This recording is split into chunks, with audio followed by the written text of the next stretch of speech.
Hi, I'm Dave from Scott Equipment. This is a Scott Equipment Company Pro Tip.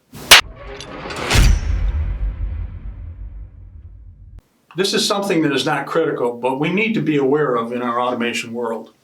We're all very familiar with most of the low voltage DC devices we use: valves, sensors, motors, and encoders. For the most part, they come with these color-coded wiring scheme.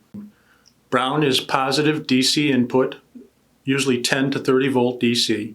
Blue is negative, it's the common wire.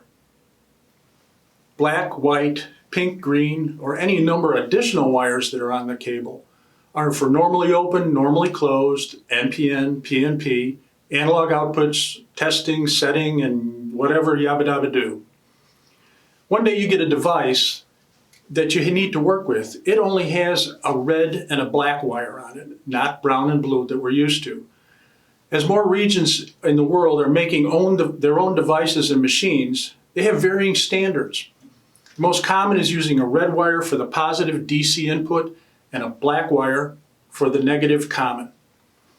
It's no big deal, but it saves confusion, and it's something you should be aware of.